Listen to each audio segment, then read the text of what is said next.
Hi, and welcome to my YouTube channel. If you're new here, I'd like to introduce myself before we dive deeper into today's video. My name is Rotimi Sariki. I am a Nigerian-American 3D architectural designer and illustrator, and I've been working in the 3D industry for over 13 years. I started my career as an AutoCAD draftsman before transitioning to 3D visualization in 2012. I have worked for firms like Raphael Vignoli Architects and HOK. My main focus on this channel is architectural design and visualization through the use of Unreal Engine. If this sounds like something you'd be interested in, consider subscribing to the channel so you can follow my journey as I explore various design concepts and some of the techniques I use in my 3D visualization process. With that out of the way, let's jump back to the video. So the project we're going to be working on today is an old project of mine that I worked on in Unreal Engine 4. This was a project that was actually part of a competition that I worked on back in the days. I don't know if this is still going on, but a few years ago, CG Architect, which is a website where people place their images on to showcase their work, architectural visualization work. And there was a competition that involved using Unreal Engine. So you would show your illustrations, and there were multiple categories. One category was illustrations, professional illustrations, meaning architectural renderings that were commissioned, and then non-commissioned architectural illustrations, and then student work, and then there's a category for real-time work. And I believe this was back in 2018 that this competition ran, and I entered the competition. I didn't win. I actually did a VR environment, which is pretty nice. All of this was modeled. I started modeling it in 3D Studio Max, and I eventually went into Unreal Engine, and as you can see, all of the lighting in here is baked. But what I am trying to focus on today, I can show you around this model as well. I'm going to be going through fixing this. There's a lot in here. There's a lot of work that needs to be done in here. But the concept was pretty simple, and I'll go outside so you can see what's outside and how we're going to be revitalizing this project. So the concept was pretty simple. I took a look. I drew inspiration from crustaceans, meaning crabs, and exoskeletal organism, meaning they have a harder shell on the outside and then a softer shell on the inside. This concept came to me. Basically, I was sketching. I basically sketched the whole thing on a paper in my sketchbook, and then I said, okay, what can I do with this? I said I'll use this for the competition, and I basically try to be very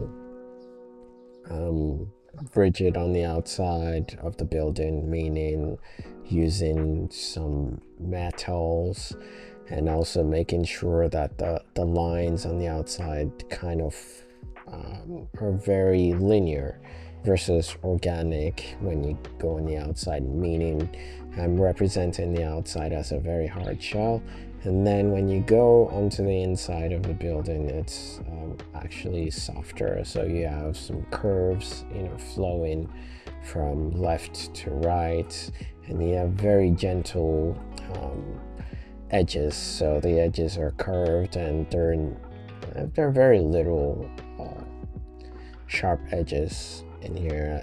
I mean, if you go close to the stairs, you have the sharp edges, but the idea was to have a harder out shell on the outside and then a softer shell on the inside.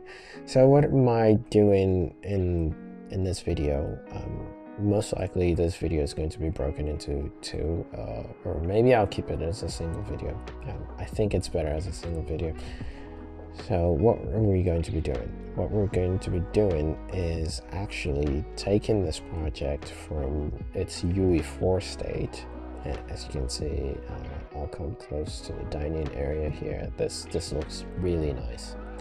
This is looking fabulous already by itself, but what we're gonna do is take this from its current state. Now you can see some of the baked textures on here are not great, so we're going to be taking this from what it is now to a UE5 project that's going to be rendered, and it's going to look awesome.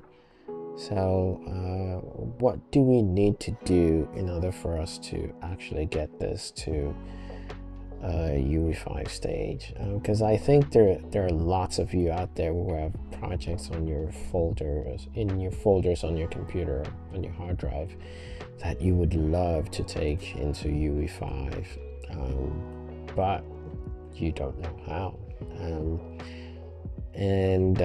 Once we get to the end of this project, also what I'll try to do is make this available for anyone to download.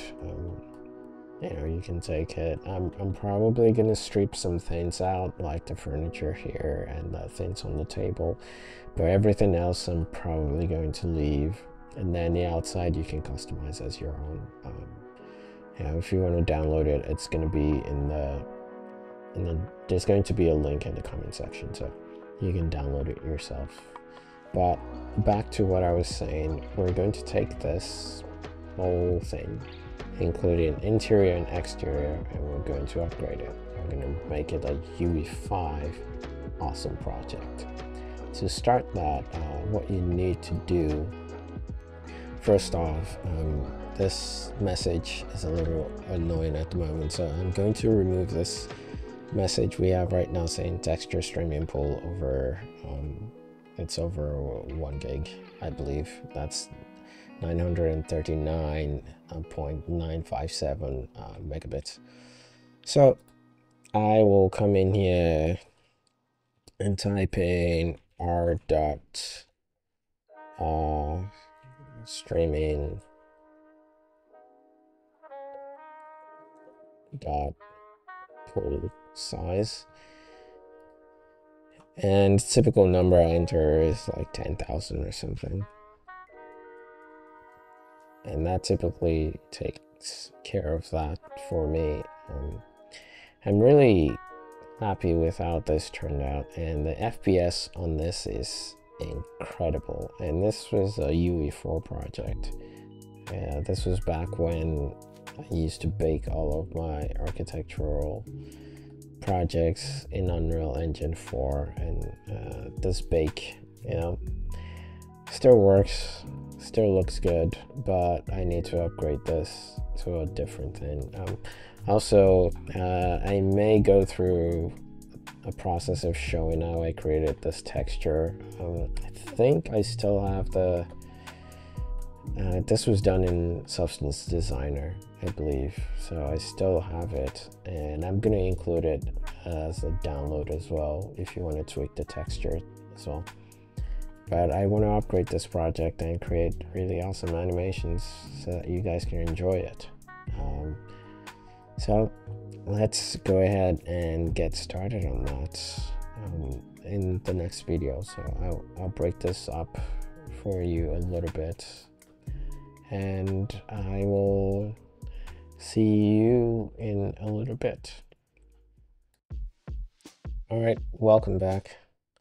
So I've gone ahead, and what I've done here is I deleted all the lights in the scene. Because previously that whole scene I was showing you was baked, so I decided to remove all the lights. And the reason why we're gonna have to do that is because you want to get rid of all of your baked light maps in Unreal Engine. So once you've deleted your lighting, the next thing you want to do is you come down to edit and project settings. So under your project settings, the first thing I normally do is I come down to my platforms, and because this is a Windows project, I'll just check the Windows platform, and I'll go for SM5, SM6 for the shader formats that I'm going to be using. So I check those two boxes. I'm not going to be checking mobile because I'm not doing anything on the mobile side, and mostly this is going to be animation. I'm creating a pre-rendered animation out of this project. It's not a runtime project of any kind. So once we've done that, the next thing we're going to do is come up here to where it says engine. You go under rendering. So under rendering, I typically leave the mobile shading to forward shading. That's fine. I'm not doing anything there. I'm just going to leave all of those. The occlusion calling, I'll leave. I'm not touching. Texture streaming, I'm going to leave as well. And I'll enable virtual textures as well, so that I have that. And then the next thing I'm going to restart in a few minutes. But the next thing I'm going to do is just go under global illumination method, and I'm going to change it to lumen. My reflection is going to be lumen as well. And then under lumen, I'll typically enable use hardware ray tracing when available. And then for here, usually for software ray tracing, I use detail tracing, and sometimes I interchange it between global and detail tracing, but detail tracing seems to be the best. And then for hardware ray tracing support, hardware ray tracing should be checked as true, and path tracing as well should be checked as true as well. And then generate mesh distance fields, yeah, we need that as well. And I'm just gonna go down the list. On the translucency, I typically leave the separate translucency unchecked. Then everything else, my bloom. Bloom is something that I go back and forth with. Depending on what it looks like on the project, I'll either check it or uncheck it. Auto exposure, I typically uncheck that because I don't use auto exposure on my projects. All depends on the look you're going for, but I typically don't use it on my projects. So you can choose to use it, you can choose not to use it. It all depends on what you're looking for. So that's typically everything I do here, and I am going to restart the project now, and we'll take it from there. So let me restart it. It should take a few minutes for it to restart again. It's not a huge project, so it's a small size project, and it'll typically take maybe less than a minute for it to compile all the shaders right now. Hopefully that's the case, because I didn't make too many changes to it, but we'll see. We'll wait for it here, and we'll see what happens. So that took a minute to kind of load, so I had to cut the video short a little bit. But now we're back in Unreal Engine. I'm just going to test it with Path Tracer to see what we're getting right now. Right now we're just using the emissive material to light up the scene. So I'm taking a look at it in Path Tracer. Ultimately, I'm going to be rendering most of my animations in this with Path Tracing. And I just want to take a look at what's happening with Path Tracer. All of my settings seem to have kicked in, so I think we're good there. And I'm just going to go ahead and use Path Tracing for the rest of the animation, and I'm going to be testing things and changing materials, going through material setup. The other thing I'm going to do is I'm gonna have to redesign this whole thing a little bit.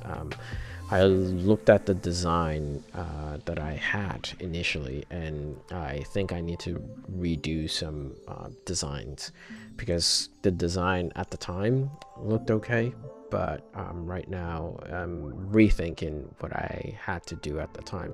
Also because I did this during a competition, and some of my rationale behind things I was doing at the time, were less informed. It was, as you grow in your profession, you learn new things and you understand how things work better. Like things like that column, I'm either going to remove or let it stay there, but most likely I think it's better off removing that column, because ultimately you can see right now that it makes that space a lot cleaner. You don't have that visual clutter of the column just standing there. At the time when I designed it, I was thinking, oh yeah, you need a column there, but ultimately I'm going to remove this column from the project, and there are going to be a bunch of other edits I'm going to be making to it, because this is a image exercise and animation exercise as well, because I'm creating an image and creating an animation off of it. So I want to get better composition. I'm still looking at all the materials I have right now, and things are looking pretty good here, but ultimately there are several things. Like you can see here, I did a really bad job with the geometry there. I knew that was not going to be a focus at the time, and obviously because of time crunch I wanted to get things out, so I just copied some things. Like the wood slats were not made properly, so I'm checking right now to see where my mistakes are. So this is also one of the good things about Unreal 5, because you have the modeling tools. Back then there were no modeling tools at all, so I couldn't use any of the modeling tools inside of UE4. So here, if I come down to my modeling tool, actually looks like I don't have it. So what I'm going to do is go back to project settings, or my plugins I should say, and just look for modeling, type in modeling, and you should get that plugin showing up. There we go. So I'm just going to enable it, and I will restart my engine. Yeah, because some of these tools, sometimes you don't get it enabled right from the start of the project. The reason why is because I converted this project from UE4 to UE5, and obviously some of those tools were not in UE4 at the time I created the project, so they're not enabled. So that's why I went back into the plugins section and just enabled it. So I'm going to be going through and fixing this model, because yeah, I didn't do a good job there. But that's the beauty of Unreal Engine. Actually the modeling mode was not enabled, so I'm just going to enable that real quick and then restart again. Once I restart again, I should have everything I need, and I'm going to be modeling, changing those slats, and I'm going to make a lot of edits to the model to make it look really nice by the end. As you saw in the beginning of this video, the animation played at the beginning, and if you watch it all the way to the end, you're gonna get another chance to see the full animation. But in the final animation you saw in there, I basically made sure that everything was modeled properly. Now I'm just enabling the movie render queue, because obviously that was not part of the project in UE4 as well. That was not available. I think this project was done in 4.17, I believe, when I first made the VR project. It was either 4.17 or 4.18. I can't remember now. It's been a while, but so far all the plugins have been enabled. All the plugins I need have been enabled, and we can get right into making the edits that's going to make this project look a lot better. So when you get this file, unfortunately, you're going to have to make all of the edits that I'm making here, because I've already packaged it, and the file you're going to be downloading is going to have all of the mistakes in there. The reason why I'm doing that is just for you to be able to practice all of the things you're seeing here as well. I want you to practice it and be able to learn how to do that. And if you're an expert who already knows how to use the modeling mode, that's great. It gives you a chance for you to actually redesign this whole thing. It's the thing I believe is that, you know, as a community of designers and illustrators, we all don't want the same things. You know, you may be looking at this and saying, I think I can make this better. I think I can make the design a little better and customize it to be my own, because I'm giving you this model for free and you can do whatever you want with it. Ultimately, what I will ask, I'm hoping people won't do this, is for you not to turn around and take whatever I've given you and just sell it. Please don't do that. We're a community of people who really love making, you know, content. So if you get this, it's for your own benefit.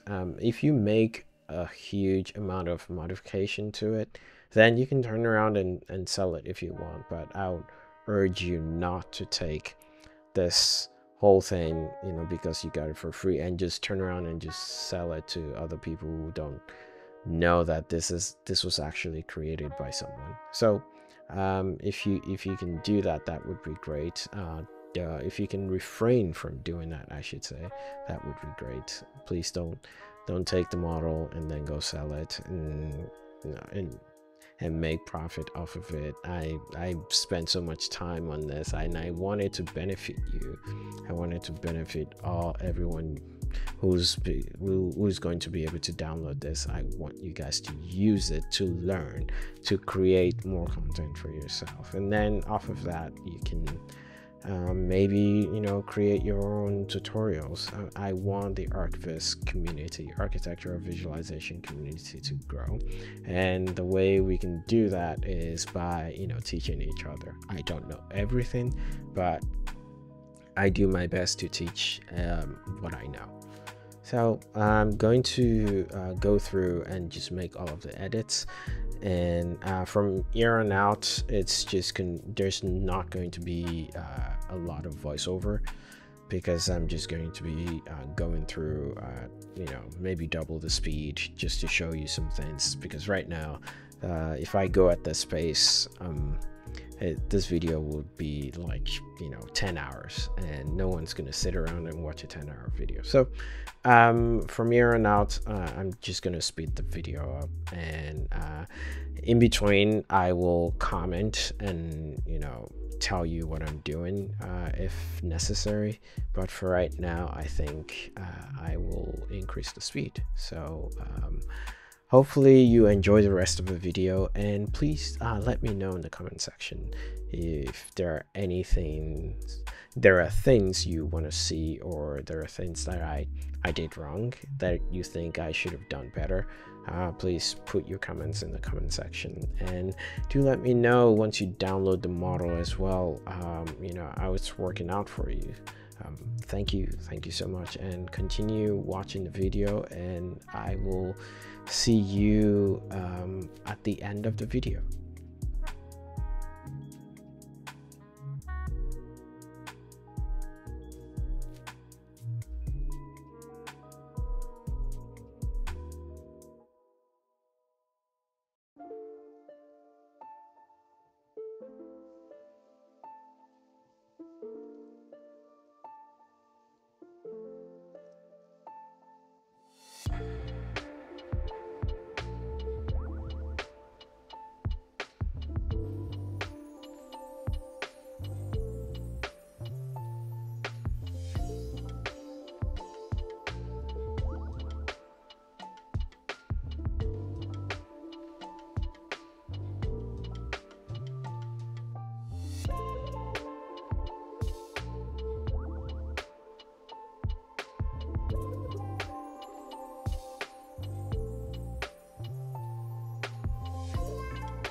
Hey, welcome back to the video. So we've gone through how I made all of the content you see in the scene, and if you've made it all the way to the end of this video, I am really happy for you, and I'm very thankful that you were able to stick with it to the end. So what I'm going to be going through is just showing you around what the final scene looks like. You can see that from where we started to the end of it, there was a lot of work that was done. I can just jump around the scenes with the bookmarks, and you can kind of see how things were, kind of put together. There was a lot of this shot itself, this actual shot was made in mind when I was designing the house itself, because I pictured this in my mind, and I wanted some kind of windy road, and the road wouldn't be something that was paved. I wanted something natural, so I went with using Megascans, and you can see here if I selected one of these, I can move it up so you can kind of see what's happening here. It's all Megascans assets, and I can't thank the folks at Quixel enough for doing what they do, because I'm just gonna stop here for a second and just remove that message on the screen, the error message you're seeing on the screen.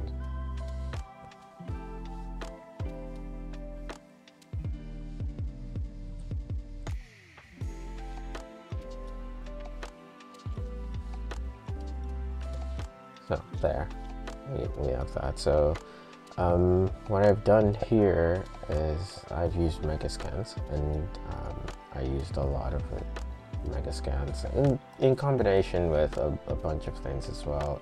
Some displacement texture as well was the base, and then on top of that I added, I scattered some leaves, I scattered some wild grass, I scattered some dandelions as well. And then what I have done is just try to make this look as natural as possible. And then in the final shot, which I can bring up right now, I'm just going to go to that shot here. And what I've done with it is just every shot you see as its own lighting. I've basically made a lighting for each shot, so I'm just gonna frame that shot right now so you can see what that looks like.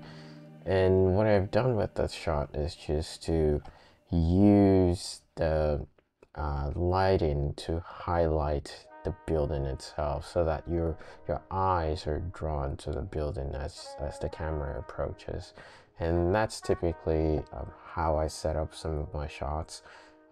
The goal is to make the viewer focus on what you want them to focus on. The entry door is right there, and the building itself. Also, I wanted to obscure the entire building, so it's kind of like a teaser, if you can understand what that means. It's me trying to tease what the building is like, and the whole goal of this exercise was to make sure that as you approach the building itself, you don't necessarily see all of the details.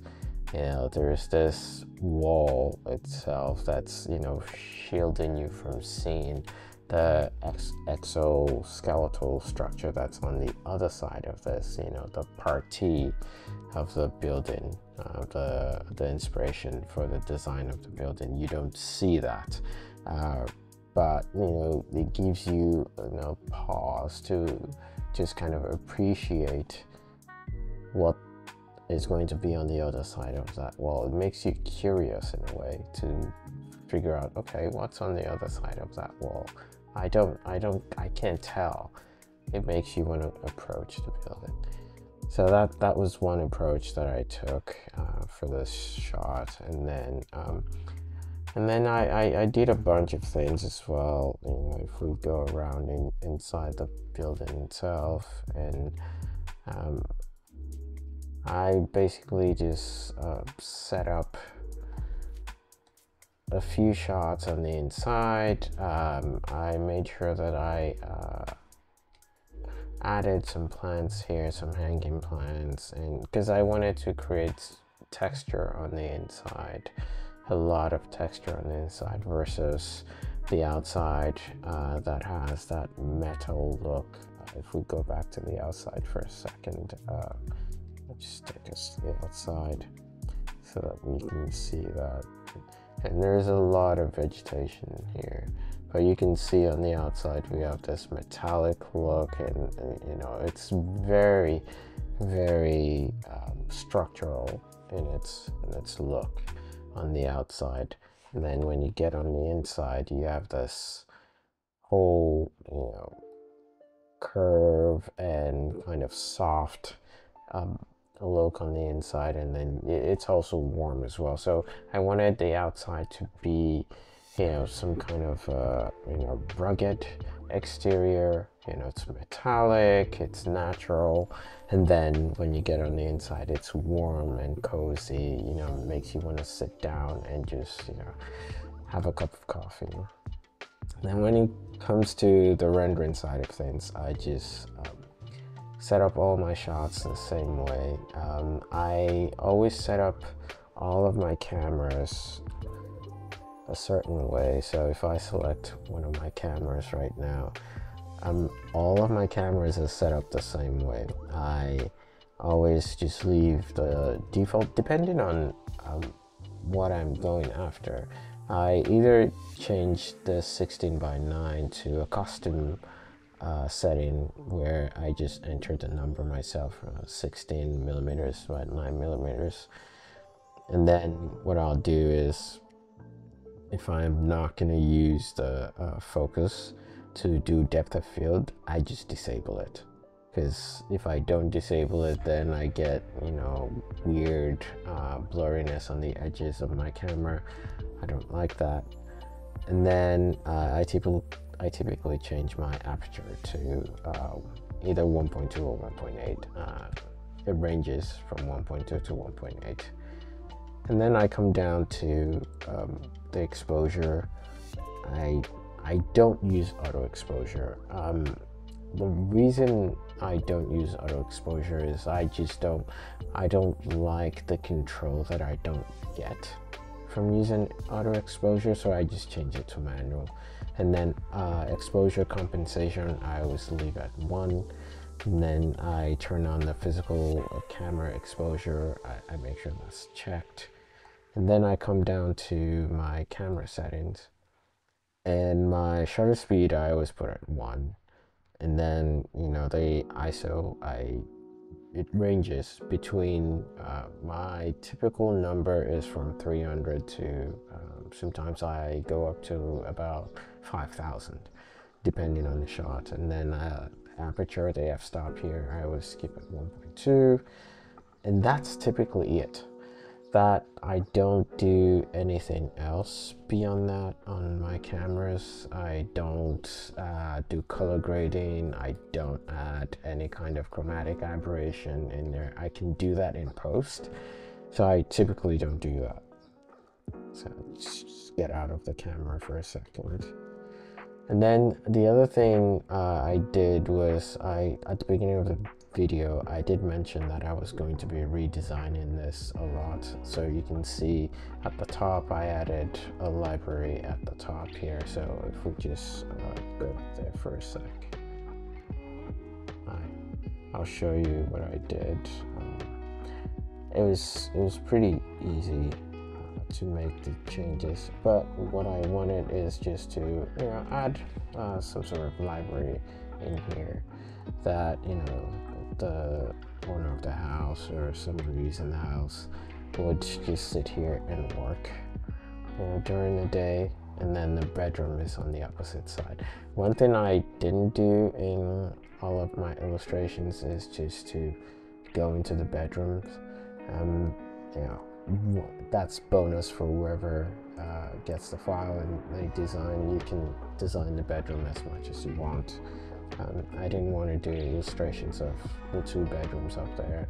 I just wanted to keep it to the living room, the exterior, and that library area, because I feel like the focus should be here, at least for the animation that I'm creating. But then let's go over to the outside of the building for a second, and then I will go over here. And this shot was one of the shots I also set up for the outdoor garden area, or I would say the sitting area on the outside. I set up this shot because I wanted something inviting as well. So it's like peeking into someone's, you're sticking a camera into someone's garden and you're getting a peek into how they're living. So I set up this shot here to just kind of show you what the outdoor of the building itself is like, and it turned out well. And overall, a lot of my shots was set up that way. And what I was also showing in the video as well, a lot of the vegetation were made with SpeedTree, and SpeedTree has been a wonderful tool for me. I use it a lot. You can see the wind behavior on the trees are really, really nice. Not to say that there aren't trees out there better than SpeedTree, but SpeedTree just gives you a lot of control.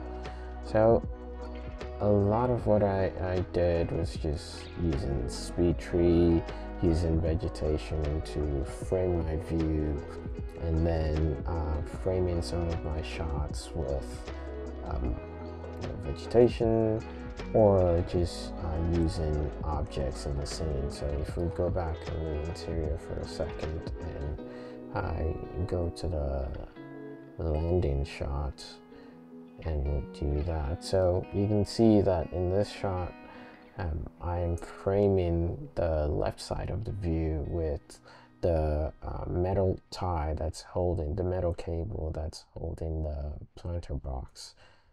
And that's typically how I set up most of my shots. And yeah, that's what this project was all about, and I can't wait for you to explore the file. Again, the file is going to be available, like I said before, it's the early version of the project. The reason I did that is because I want to see what designs people are gonna come up with. Maybe you're gonna use my animation as inspiration to create your own content. You can change it and make it your own, and that was my goal. I didn't want to give people a finished product that they can just go push the render button on. That's not helpful for becoming better at using Unreal. I think having something inspirational that you can take a look at, and then getting like 75% there already by having a file that someone already built that you can now take over and redesign to make your own is actually better than just giving you something that's fully done. So I hope this was very helpful to you. If you think someone else is going to find this very useful, do share this video with them. Let them figure out how to use Unreal by watching this video or watching some of my content. I have a lot of videos coming in the near future. I have so many projects like this that I am going to be releasing. Some of them take a little bit of time. I really want to thank you all for watching all of these videos. It means a lot to me to be able to get my work out there so that people can see it. I typically don't release my work. It's typical for artists and designers to want to hold on to their design because they feel sometimes precious to you, and you don't know how people are going to receive it. But I'm very thankful that people are watching this and you're able to get something out of this. If this really helps you, please put a comment down in the comment section and let me know. Let me know what you want to see next. I have some projects in mind that I want to show off, that I'm going to be working on, but let me know what you all want to see. Let me know what's important to you in terms of the projects you want me to create next. So thank you so much for sticking with this all the way to the end. I know it's a long video, but I'm really appreciative that you would spend your precious time watching this video, and I will see you guys on the next video. Thank you, and bye-bye.